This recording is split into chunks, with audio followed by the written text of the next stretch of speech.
So the journey did begin, for those of you who don't know, sort of around 1976. Not exactly, but in that neck of the woods.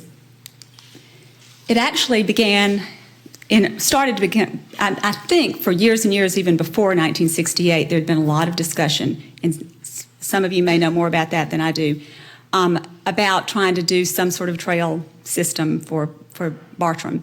But that 1968 National Trails System Act was the thing that actually gave us framework to do it in.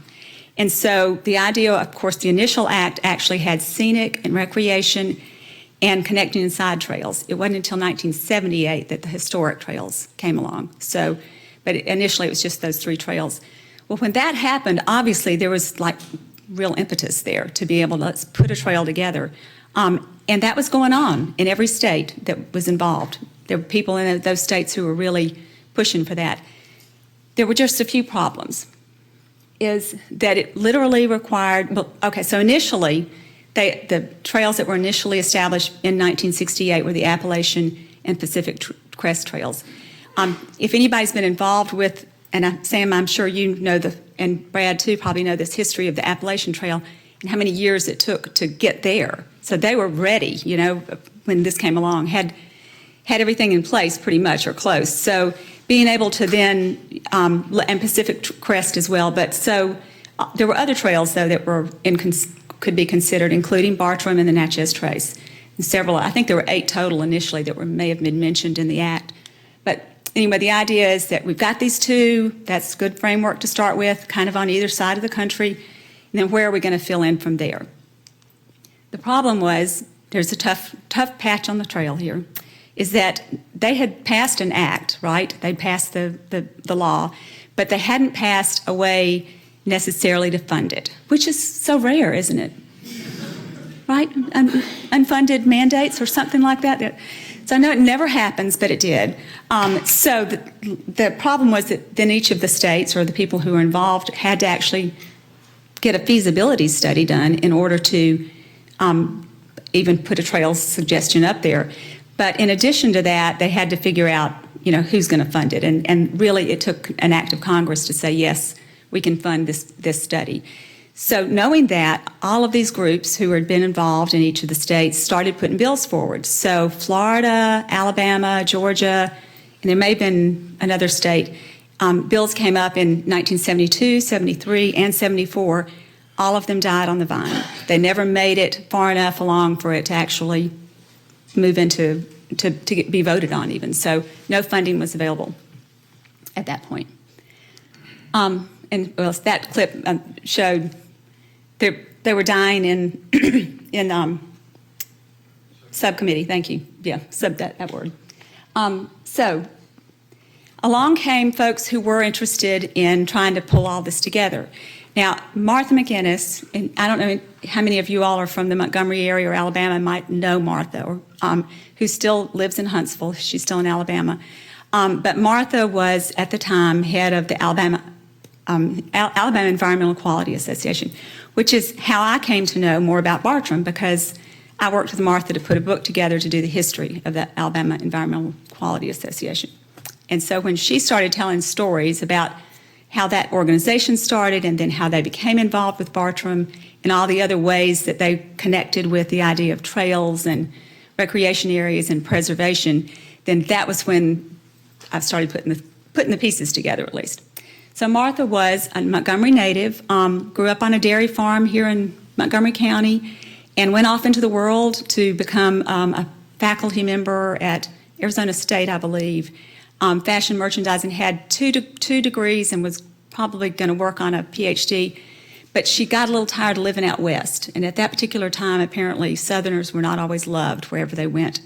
And she started feeling a little bit of pressure, so she decided maybe it's time to come home. She comes home to Alabama and takes a job with the Alabama Farm Bureau, so what is now Alabama Farmers Federation, or ALFA, as head of their women's committee. So she was directing the women who were involved in the organization, helping them put together their programs. It might be a fashion show, it might be a cooking event. It also was a bit of lobbying. These women in that organization were pretty savvy politicians in their own right.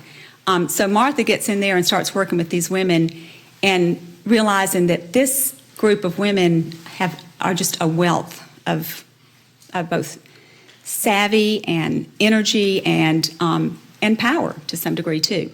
So that's laid the groundwork of getting folks involved with it. The AEQA actually did begin as more of a beautification project. The history of that is that there was a rural mail carrier in Dale County who was driving around seeing all the roadside dumps, got tired and concerned about that, brought a resolution to Farm Bureau at the time, and they decided to put together a program to clean up rural roads. And so they said, well, now we've actually said we're going to do it. Who's going to do it? They handed it off to the women to do it. So Martha takes it, and those women run with it, and it goes viral, as they would say now. So they ended up expanding it greatly. Eventually, the Alabama Environmental Quality Association, through the years, through its existence, was involved in lots of different things. And there were people who loved it and people who hated it, and there were some conflicts among people who felt like that they were way too political, and sure enough, they were political.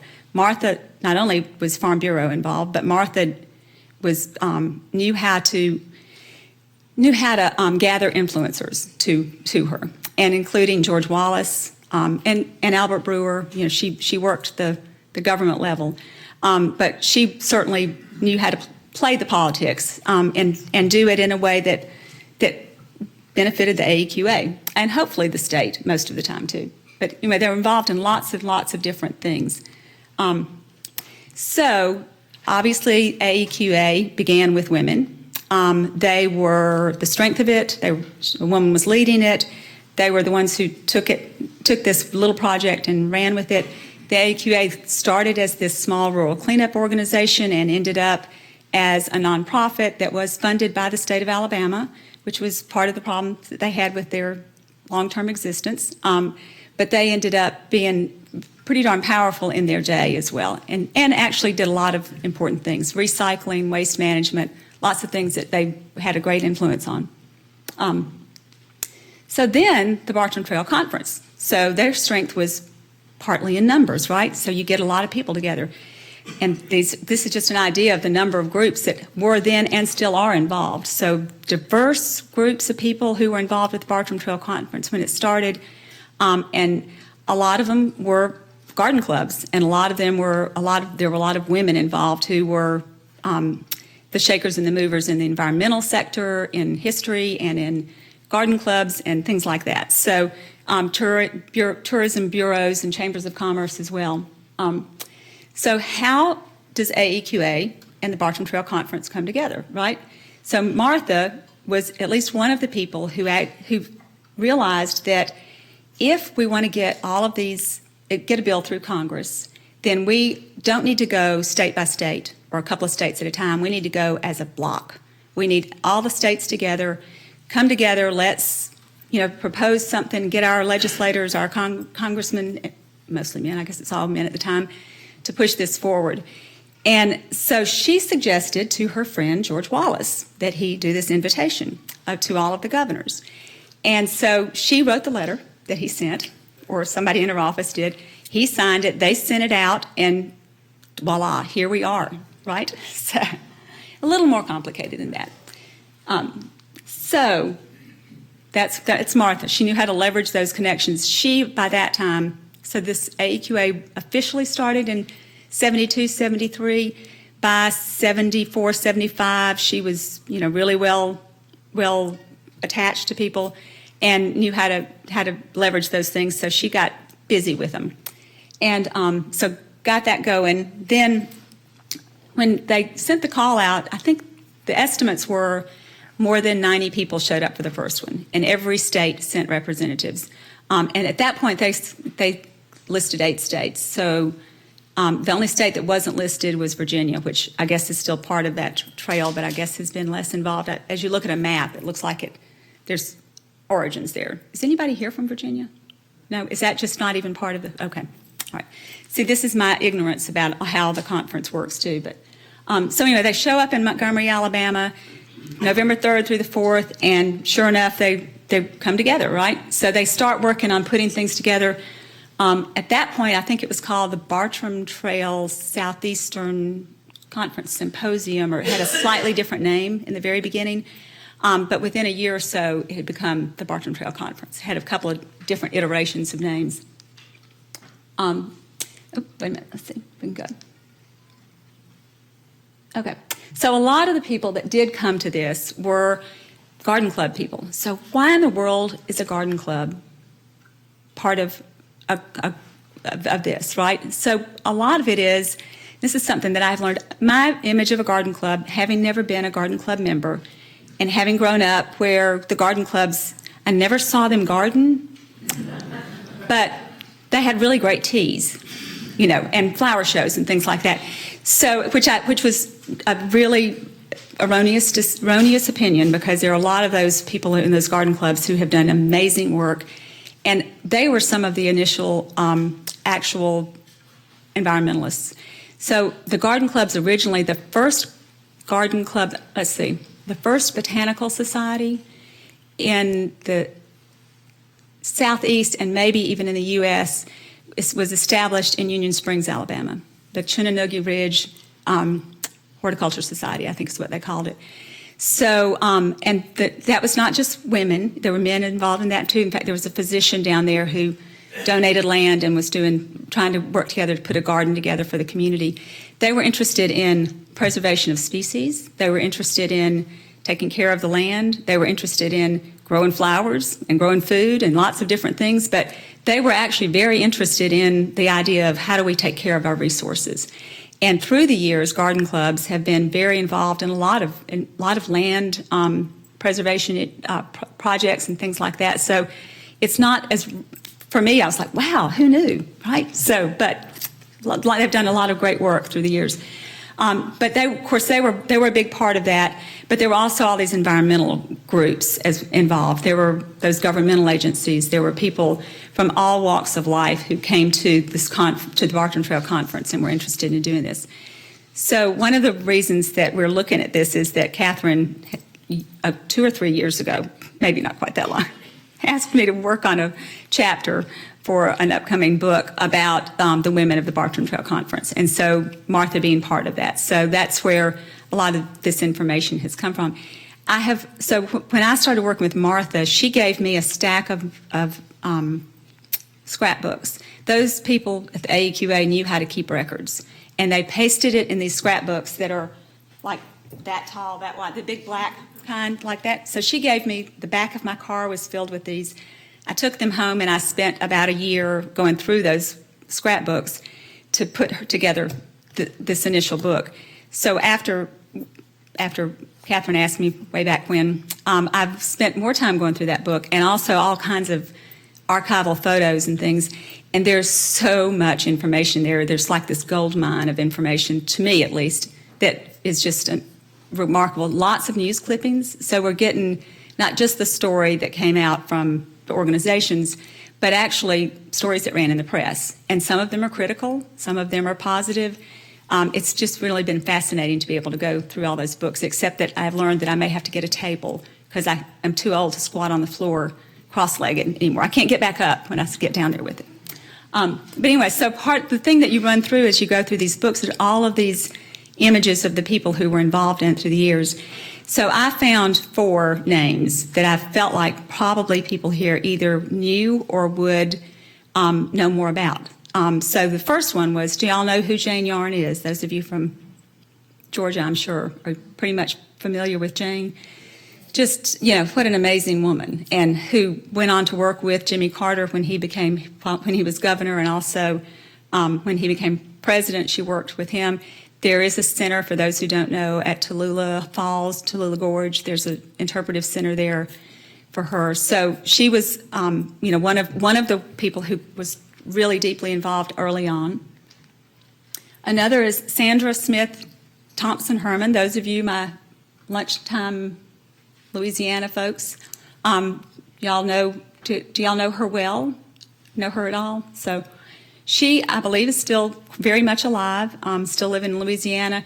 She went on, at the time, I think, when the Bartram Trail Conference came about, she had helped establish and was probably running the Tourism Bureau for the state, sort of an organization. In fact, I have the real title of that organization here. Let's see. She was she designed the Department of Culture, Recreation, and Tourism and served as the first cabinet-level secretary in 1976 for that. And then she went on to do the Atchafalaya Basin program and worked with that. So lots of things through the years. Another pretty remarkable woman who was involved in the governmental side to some degree, certainly that tourism and that side of things. And then Verda Horn. So who knows Verda? Anybody here? See, you do? All right, who was very involved with the AEQA. I don't know that it was always a happy connection with each other, but she certainly was one of the people who initially, when the AEQA started, was on their board and worked with them.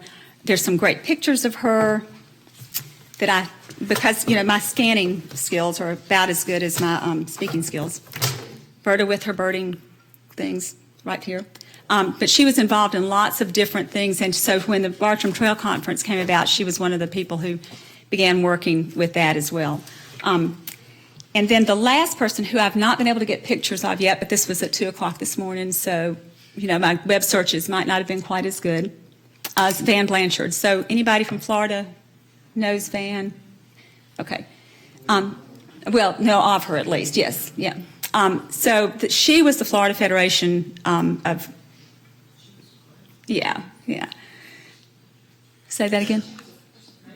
Well, I think a lot of these women were, definitely. So anyway, that was another garden club connection, the Florida Federation of Garden Clubs.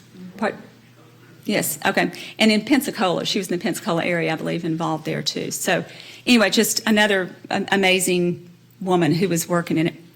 Not to be sexist, there were men involved too. I recognize this. And this is a very short list of both men and women who've been part of this organization from the get-go and who helped move it along. But among them was Robert Peck. So this fellow, let's see if I can make this thing work. This little guy right there, who y'all may know as well, because he's still very much around. He is up in, I think back in Philadelphia, but he came from Philadelphia down. He's the one who did the feasibility study. So he was hired to come down when they finally passed the bill to do it. He's been amazing, sent me some information, said that he intended to be in Atlanta while this was going on, but that Martha made sure he was in Montgomery so she could keep an eye on things.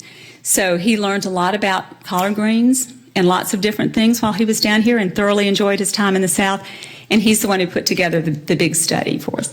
Of course, Jim Allen, who was the senator at the time, who is the reason that Martha says the bill actually passed to do the feasibility study, because she said he's a whiz at parliamentary procedure, and at the very last minute, at 11:59 or something before it would have died on the floor, he managed to get it up there and voted on.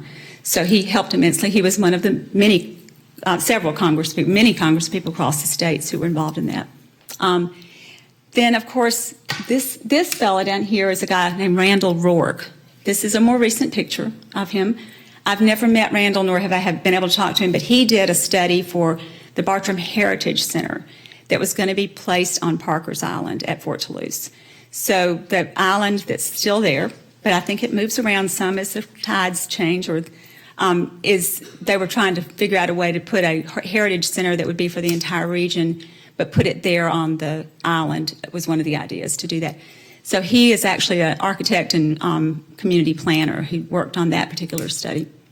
And then there were all of our, let's see if we can get, all of the Bartrams who have been with us. John Hall, Rosa, and then this fella who actually was he was in the theater department at Auburn. And so he would come out. So this was at the Tuskegee when Brad, when you were talking about Tuskegee, I think, when the Tuskegee ribbon cutting occurred, he was the one who was there parading around with the young people dressed in other garb that is not politically correct, I'm sure, at this point anymore. But anyway, so amazing people who were certainly involved in it, both men and women, that started this. And the fact that this is still here and that this is still moving along and that I think we're hopefully going to hear about what the next step might be, is such a testament to all of those people who started it, and all of you who are still here, and all of the ones who are going to be here when we're long gone, and keep it going too, hopefully, right? We've got that down. So I don't know, as obviously from this long distance it would be hard to see. I do have a lot of pictures.